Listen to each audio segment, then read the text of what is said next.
Hello everyone, আসসালামু আলাইকুম। আমার নতুন আরেকটি ভিডিওতে আপনাদের সবাইকে স্বাগত। আমার শর্ট ভিডিওগুলোর পাশাপাশি আপনারা আমার লং ভিডিওটাও অনেক বেশি পছন্দ করেন। যদিও ব্যস্ততার কারণে আমি ওইভাবে আপনাদের সাথে লং ভিডিও শেয়ার করতে পারি না, কারণ শর্ট ভিডিওর তুলনায় লং ভিডিও এডিটিং, ভয়েস অনেক কিছুই আছে, সব মিলিয়ে আসলে ওইভাবে পেরে উঠি না। তো যাই হোক, আশা করি আপনাদের এই ভিডিওটা অনেক বেশি ভালো লাগবে। তো ভিডিওটা আমার মেয়ের স্কুলের বার্ষিক ক্রীড়া সাংস্কৃতিক অনুষ্ঠানের ভিডিও। তো আমাকে অনেকে বলেছিলেন যে আমার মেয়েকে আমি কোথায় ভর্তি করিয়েছি। তো আসলে আমি আমার মেয়েকে ভর্তি করিয়েছি আমার শ্বশুরবাড়ি এরিয়াতে। তো এটা বিরামপুরে। এই স্কুলটার নাম বিরামপুর মুক্তিযোদ্ধা শহীদ জাবেদ কিন্ডার গার্ডেন। তো এই স্কুলটার বার্ষিক ক্রীড়া ও সাংস্কৃতিক অনুষ্ঠান 2 দিন হওয়ার কথা ছিল, পুরস্কার বিতরণী সহ। তবে দুঃখের বিষয় ওদের বার্ষিক ক্রীড়া ও সাংস্কৃতিক অনুষ্ঠানটা হয়েছে ঠিকই, তাদের পুরস্কার বিতরণী অনুষ্ঠানটা এখনো হয় নাই। তো ওনারা প্রথমে বাচ্চাদের ক্রীড়া প্রতিযোগিতা নিয়ে অনুষ্ঠানটা শুরু করেছিল। এই পুরো অনুষ্ঠানটা ওনারা ছোট ছোট বাচ্চাদেরকে দিয়ে অনেক সুন্দর সুন্দর মজার মজার খেলা দিয়ে উদযাপন করেছিল, আর বাচ্চারাও খুব সুন্দর আনন্দ উল্লাসে খেলাগুলো উপভোগ করেছিল। খেলাধুলার মধ্যে প্রথম স্থান, দ্বিতীয় স্থান, তৃতীয় স্থান এগুলো কখনোই বড় কথা না। বাচ্চারা যে খেলাগুলো অংশগ্রহণ করেছে এটাই অনেক।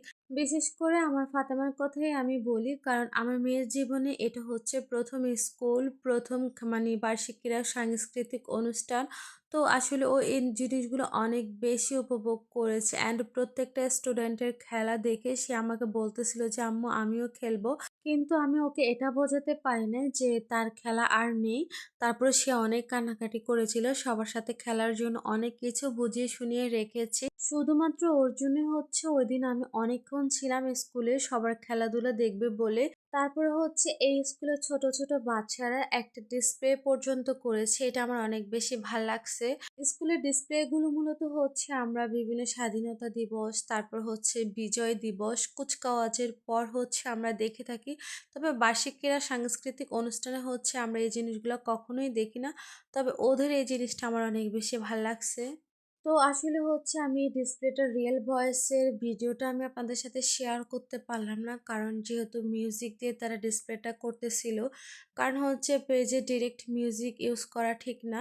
তো এখানে তারপর ডিসপ্লে শেষ হওয়ার পর আবার ছেলেদের মোরগ লড়াই শুরু হয়ে গিয়েছে। তারপর একটার পর একটা ওনারা অনেকগুলো খেলা বাচ্চাদেরকে দিয়েছে, আর প্রত্যেকটা খেলা আমার কাছে অনেক বেশি ভাল লাগছে।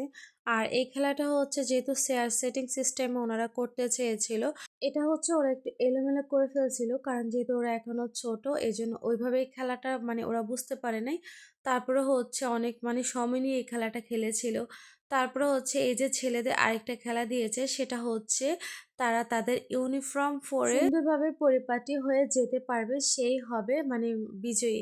তারপরে এই খেলাটার পরে আরেকটা খেলা শুরু করেছিল, সেটা মেয়েদের বালিশ খেলা। তারপরে এখান দিয়ে আমরা সবাই মিলে একটা ভিডিও করতেছিলাম। তো আমার সাথে আমার ভাগ্নের ফ্রেন্ডরা ছিল, আর আমার সাথে আমার ফাতেমার সাথে পরে তার একটা ফ্রেন্ডের আম্মুও ছিল।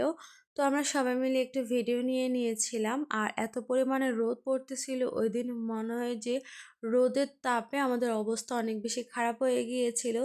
তারপরেও ভেবেছিলাম যে আমি চলে যাব, কিন্তু ফাতেমা বলতেছিল যে সে অনুষ্ঠানটা দেখবে। দেন তারপরে ওনারা একটু ব্রেক টাইম দিয়েছিল, ব্রেক টাইম দেওয়ার পর ওনারা আবার খেলাধুলা শুরু করেছিল।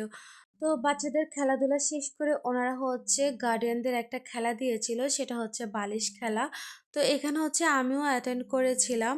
আর অনেক খেলাধুলা হয়েছে, আমি অনেকগুলো খেলাধুলা আপনাদের সাথে শেয়ার করে নেই, কারণ ভিডিওটা অনেক বেশি লং হয়ে যাবে।